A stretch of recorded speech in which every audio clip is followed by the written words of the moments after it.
Okay, it's finally here. The final trailer for Wicked for Good has dropped. And wow, it is packed with emotion, it's huge in scale, and there are some massive secrets hiding in there. So we are going to break down everything you need to know about the big finale to the Wicked movie saga. I mean, there's just so much to take in, right?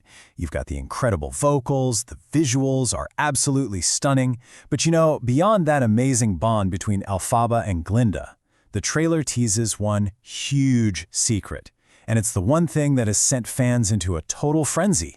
Let's get right into it. But first, let's do a super quick refresher, just so we're all on the same page about where this movie fits into the whole story of Oz. So here's the most important thing to remember. This isn't your typical sequel. Wicked for Good is part 2. It's the second half of one single epic story. The first movie, back in 2024, that's what introduced us to Elphaba and Glinda and set up their really complicated friendship. This movie, this is what completes their journey. It's going to cover everything from Act 2 of the Broadway show, but, and this is cool, it's also expanding on it with brand new scenes made just for the big screen. And you don't even have to wait that long. Go ahead and mark your calendars because the grand finale is hitting U.S. theaters on November 21st, 2025. All right, now for the really juicy stuff. The trailer gave us our very first look at some absolutely legendary characters making their way into the story. They did this so cleverly. You get these really quick, powerful flashes hinting at the arrival of Dorothy, the Tin Man, the Scarecrow, and yup, the Cowardly Lion. So this basically confirms that their famous trip down the yellow brick road is about to crash right into Elphaba's story in a huge way. And that little glimpse of the lion, well, that's where things get really interesting. This is the secret cameo that has become the #1 talking point from the entire trailer. So get this, the director, Jon M, he is totally fanning the flames of this mystery. He's confirmed that there's a surprise mystery actor voicing the Cowardly Lion, and he even said he contacted this person through Instagram to offer them the part. He's promised that when we finally find out who it is, fans are going to go wild. The hype is definitely real on this one. Which of course brings us to the one question everybody is asking. Who is it? And the answer is, we don't know.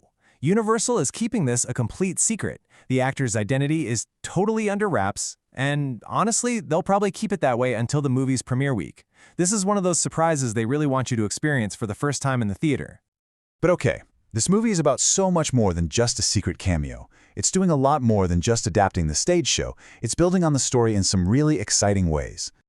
I mean, they're really making this its own unique cinematic event. We're getting new scenes that weren't even in the musical. Like we get to see Glinda's wedding. A moment like that can tell us so much about her public image versus how she really feels inside.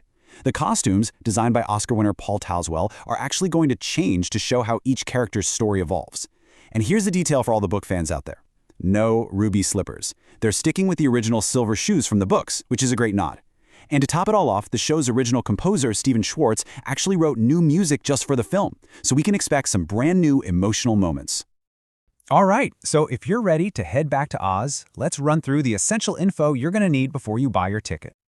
Okay, here are the key details you need to know.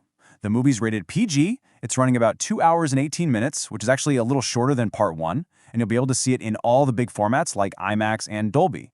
And this is critical. You absolutely have to see part 1 first. This is a direct conclusion to that story, so you'll be totally lost otherwise. And for all of you planning to watch from home, here's the roadmap. For Good will be exclusively in theaters at first. Then, after a while, it'll make its streaming debut on Peacock. From there, it's going to jump over to Prime Video for its next window before eventually heading back home to Peacock. So to wrap this all up, it really leaves us with one last big question. With all these brand new cinematic moments, these expanded character stories, and a top-secret cameo that's supposed to be a total showstopper, is this finale going to do more than just end the story? Could it actually redefine the world of Oz as we've always known it? I guess we'll all find out when we go back to Oz.